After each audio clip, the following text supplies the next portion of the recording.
Assalamualaikum warahmatullahi wabarakatuh. Eh, Ketemu lagi kita dalam bahasan video untuk mata kuliah perencanaan tata letak fasilitas. Pada kesempatan yang baik pada hari ini kita akan membahas pertemuan yang ke-9 setelah UTS. Tapi kalau misalnya dihitung tidak dengan UTS, itu pertemuan ke-8 ya. Pertemuan ke-9 atau session ke-9 di sini itu membahas mengenai material handling. Jadi kita akan membahas apa itu material handling, terus tujuan kita membahas material handling untuk apa, dan prinsip-prinsip yang digunakan dalam material handling seperti apa, contoh-contoh peralatan atau material handling seperti apa, dan kemudian juga ada perhitungan material handling itu sendiri.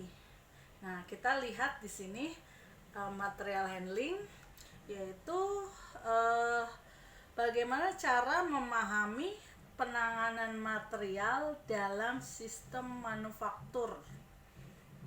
Nah, di sini kita harus mempelajari bagaimana cara merancang material handling. Nah, menurut penelitian, material handling di sini dilakukan sekitar 50-70% dari kegiatan produksi. Jadi 50% sampai 70% kegiatan produksi itu adalah kegiatan material handling. Jadi cukup besar ya. Terus kemudian biaya overhead berkisar 25% dari total biaya produksi. Jadi material handling itu menempati 25% dari bagian produksi yang lainnya. Kemudian material handling di sini diklasifikasikan dalam kegiatan non produktif ya.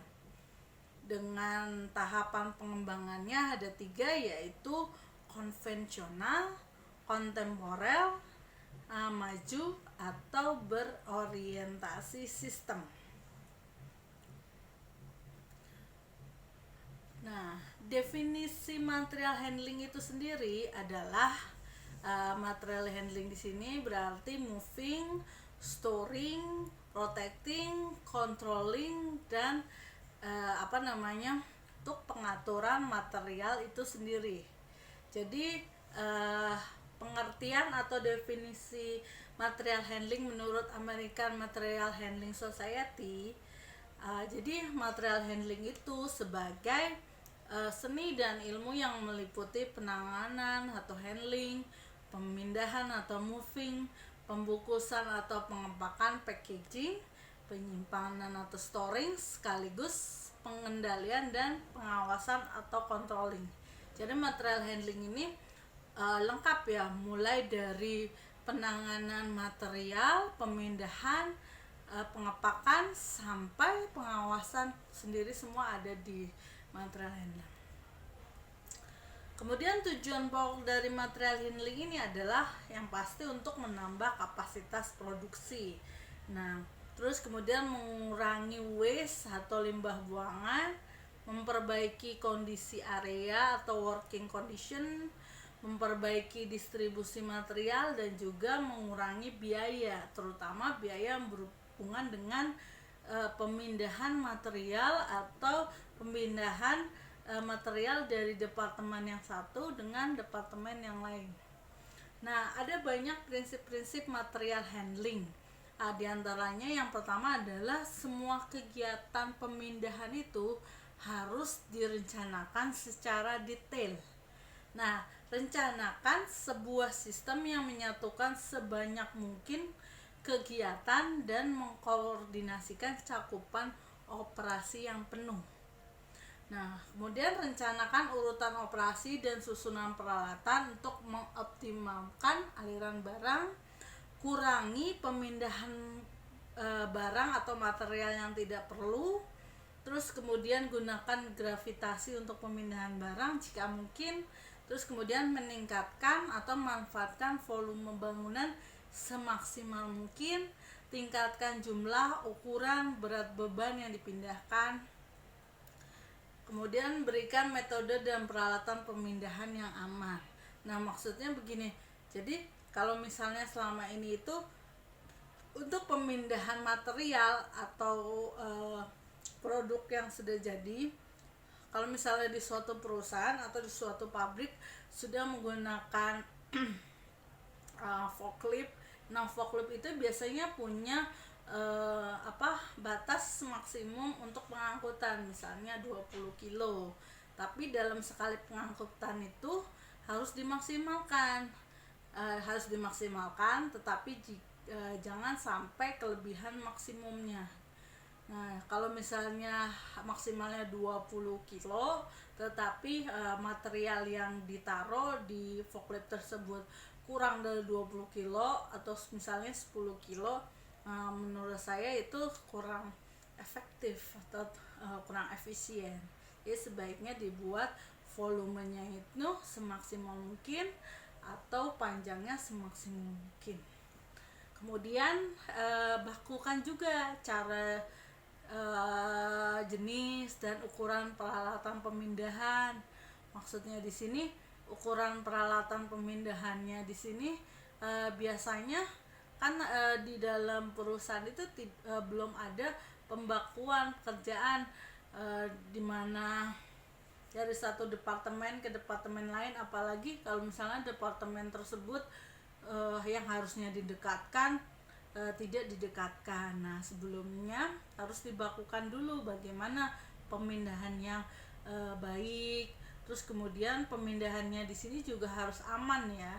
Aman maksudnya menggunakan peralatan yang mudah digunakan dan peralatan tersebut sudah dipikirkan sebelumnya, apakah peralatan tersebut gampang digunakan atau membutuhkan perawatan khusus. Nah, kemudian minimumkan perbandingan bobot mati peralatan yang bergerak terhadap beban muatan, karena peralatan dirancang untuk mengangkut harus tetap bergerak.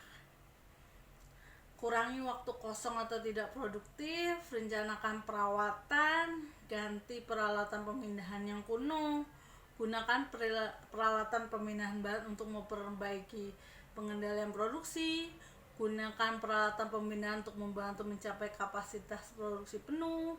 Kemudian tentukan efisiensi kinerja pemindahan dalam batasan biaya tiap satuan yang dipindahkan. Karena biasanya kalau dalam material handling seperti ini kita membutuhkan peralatan misalnya seperti forklift ataupun bahkan operator itu sendiri, dan itu juga perlu ongkosnya tersendiri, ongkos untuk penyewaan forklift atau ongkos untuk pemindahan barang atau material yang dilakukan oleh operator. Nah, di sini coba lihat sini. Di sini ada lembar periksa pemindahan barang umum dengan indikator peluang perbaikannya, yaitu yang pertama, terlalu banyak barang setengah jadi, 2, gang yang kacau, barang atau bahan yang rusak, pola aliran rumit, lantai tidak terawat, persilangan, dan operasi yang berkaitan terpisah jauh. Nah, ini dicek dulu apakah 1-7 tersebut ini terjadi di perusahaan tempat kalian bekerja atau objek penelitian kalian. Jika iya, bisa diberikan tanda centang iya. Jika tidak, diberikan tanda centang tidak. Kalau misalnya semakin banyak indikator peluang perbaikan, oleh karena itu semakin ada kesempatan bagi kalian atau bagi kita untuk memperbaiki material handling yang ada di perusahaan tersebut. Nah, ini ide indikator peluang perbaikan yang lain. Kemudian ada pertimbangan perancangan material handling, yaitu mengenai karakteristik material. Karakteristik materialnya ini mutlak harus diketahui. Sifat fisiknya seperti apa? Cair, padat atau gas? Tinggi, panjang, lebarnya berapa? Kondisinya itu harus dalam kondisi panas, dingin, kering, basah. Nah, bentuknya itu plat, bulat, persegi. Resiko keamanannya gimana? Mudah pecah atau mudah meledak? Beratnya berapa? Ini harus dipertimbangkan semuanya ya dalam perancangan material handling. Nah, ini kalau misalnya tingkat aliran material yang diperhatikan adalah berdasarkan jumlah material yang dipindahkan dan jarak perpindahan. Jika jarak perpindahannya dekat, maka bisa menggunakan hand truck atau conveyor. Kalau hand truck ini untuk material yang jumlahnya sedikit, sedangkan conveyor banyak. Nah, untuk jarak perpindahan yang jauh menggunakan power truck, unit load AGV, atau conveyor. Nah, kalau untuk sedikit itu menggunakan truck AGV. Nah, kalau untuk banyak menggunakan conveyor AGV train. Tipe tata letaknya juga harus dipertimbangkan ya. Tipe tata letaknya itu membutuhkan jenis peralatan yang berbeda karena karakteristik produk jadi dan proses produksi juga berbeda. Nah, biasanya kalau fixed layout, produk jadi umumnya berukuran besar dan berada di tempat yang tetap. Nah, ini pengelompokan peralatan material handling. Ada storage and retrieval, container, automatic education and communication equipment, dan material transport equipment. Nah, ini contohnya. Ini untuk kelompok container dan unitizing equipment. Nah, ini biasanya yang ada di pabrik atau perusahaan ya. Ada yang menggunakan rak, tapi biasanya sih kebanyakan menggunakan rak ya. Tapi kalau misalnya untuk pallet box, itu biasanya tidak ada rak, langsung ditumpuk gitu juga. Nah, ini ada storage and retrieval, automated storage and retrieval system. Kemudian ada power truck unit load AGV, trailer trans automated guided vehicle, dan roll delivery forklift. Nah, kalau yang untuk roll delivery forklift ini biasanya ada di perusahaan atau pabrik plastik atau tisu. Nah, ini ada kelebihan dari penggunaan material handling jenis conveyor. Kapasitasnya tinggi, kecepatan dapat disesuaikan, penanganan itu dapat digabungkan dengan aktivitas lain, pengiriman bahan secara otomatis, tidak memerlukan gang. Kalau ini kekurangannya, jadi jalurnya tetap, jadi dia hanya terbatas pada area tersebut. Dimungkinkan terjadinya bottleneck dalam sistem. Nah, kerusakan pada salah satu bagian akan menghentikan aliran proses. Nah, ini ada crane dan hoist. Keterkaitan dengan lantai kerja itu sangat kecil ya, karena dia tuh di atas. Lantai kerja yang berguna untuk kerja dapat dihemat, dimungkinkan untuk mengangkat dan memindahkan benda. Kalau perbedaan crane dan hoist ini, kalau hoist itu setelah barang diangkat dapat bergerak maju mundur, bebannya cenderung tidak besar. Sedangkan kalau crane setelah barang diangkat bergerak memutar, biasanya dipakai di luar gedung untuk mengangkat peti kemas. Nah, ini kelemahan crane sama hoist itu investasinya besar. Pelayanan tuh terbatas pada area yang ada. Crane hanya bergerak pada arah garis lurus dan tidak dapat dibuat berputar. Pemakaiannya tidak dapat maksimal. Nah, kalau truk, yang dimasuk truk di sini tuh banyak ya. Ada forklift, hand truck, fork truck, trailer trans automated guided vehicle, dan lain-lain. Biasanya truk ini tidak menggunakan jalur yang tetap, mampu loading, unloading, dan mengangkat kecuali memindahkan material. Gerakan tidak terbatas, truk dapat mencapai tingkat pemakaian yang tinggi. Tapi, nah ini contoh hand trucknya. Kalau hand truck itu biasanya nama lainnya itu troli ya, yang bisa di bawa-bawa di jalan. Ini forklift, ini Trained Automated Guided Vehicles AGV. Nah, kalau kelemahan truk ini tidak mampu menangani beban yang berat, mempunyai kapasitas yang terbatas sehingga memerlukan gang, harus dijalankan oleh operator. Truk juga tidak melakukan tugas ganda atau gabungan, yaitu proses dan inspeksi seperti pelayanan yang lain. Nah, ini ada material handling planning sheet.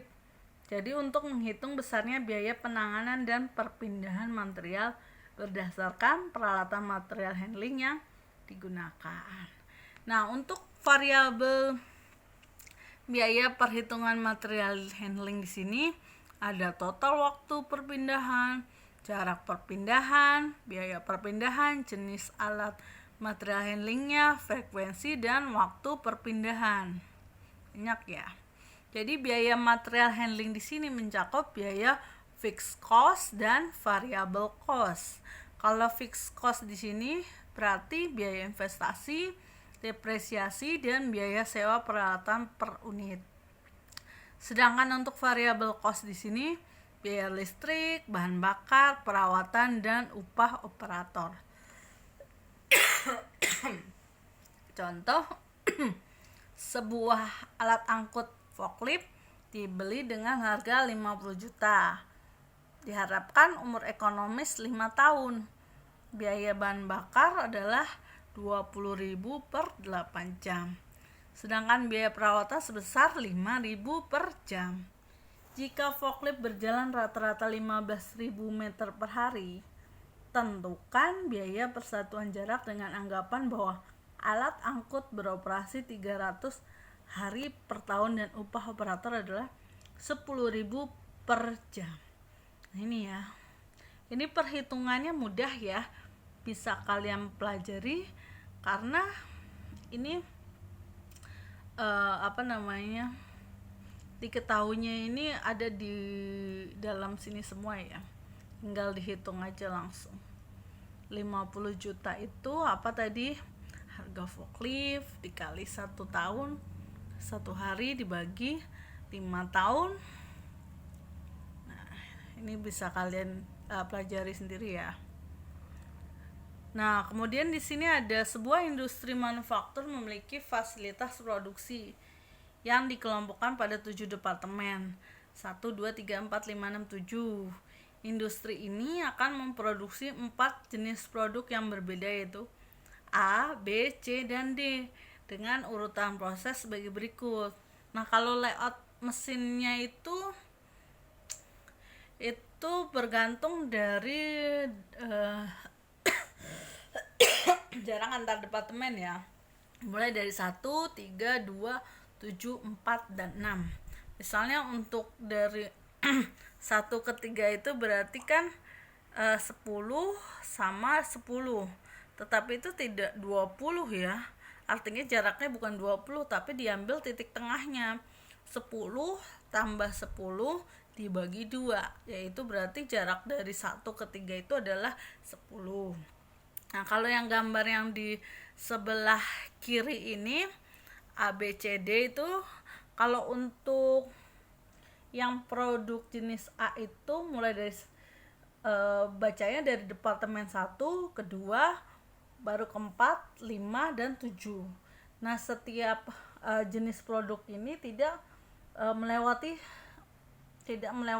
semua departemen ya. Nah, contohnya untuk yang B itu dari 1, 4, 5, 6. Terus kemudian di sini untuk biaya meter perpindahannya, kalau XX itu 500 kilo, maksudnya dibacanya itu antara 500 kilo sampai 800 kilo dengan biaya pindahnya 200 per meter YY itu 800 kg sampai 500, biaya pindahnya 150 per meter. Sedangkan ZZ bebannya kurang dari 400 kg dengan pemindahannya 100 per meter. Nah ini, jadi berat produk A itu sebesar 2 kg, produk B itu 2 kali berat produk A, berarti 2 kali 2 4. Berat produk C setengah dari berat produk A, berarti 1. Dan berat produk D 3 kali berat produk C. Nah berarti 3 ya. Jumlah produk yang dihasilkan ABCD adalah 200, 150, 300, dan 250. Kemudian kita disuruh membuat urutan mesin di atas berdasarkan besar efisiensinya dan membuat MHPS, dan hitunglah total biaya pemindahan bahannya. Nah ini berat produk yang dipindahkan per hari. 1, 2, 4, 5, 7, jumlah per hari 200 kali per produk 2 berarti berat per hari 400, begitu seterusnya ya. Nah ini kalau untuk perhitungan jarak di sini, F kali jarak itu kan tadi dari 1 ke 2. Coba kita lihat dari 1 ke 2 itu, 1 ke 2 itu kan berarti 10 tambah 10 tambah 10 tambah 5 itu ada 35 ya. 35,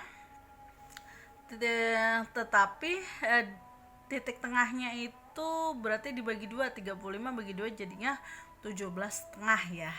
Biaya per meter 150. Begitu seterusnya ya untuk perhitungan jarak. Terus kemudian sini ada latihan soal yang lain, bisa kalian pelajari. Kondisi lainnya seperti ini. Dah.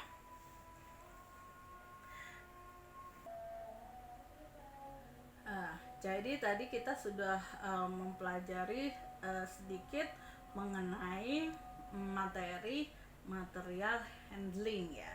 Dimulai dari teorinya, peralatan apa saja yang biasa digunakan untuk material handling, penjelasan material handling, terus kemudian prinsip-prinsip material handling, kemudian ada perhitungan material handling berdasarkan ukuran, jarak, dan biaya. Nah kalian nanti bisa belajar di rumah bagaimana cara perhitungannya ya. Kalau misalnya ada kesulitan dalam penentuan perhitungan material handling, bisa langsung ditanyakan secara japri ke saya, tetapi dalam jam-jam yang wajar. Setelah jam yang wajar itu ya, saya hanya melayani sampai jam 21.00. Selebihnya saya tidak terima konsultasi.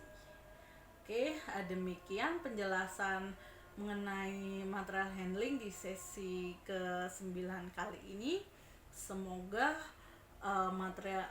materi yang sudah saya berikan barusan itu bisa bermanfaat dan bisa kalian pelajari atau bisa dengan mudah kalian pelajari di rumah. Itu ya, semoga kita semua selalu sehat dan selalu dalam lindungan Allah Subhanahu wa Ta'ala. Demikian, nanti kita sambung lagi di video selanjutnya. Terima kasih. Assalamualaikum warahmatullahi wabarakatuh.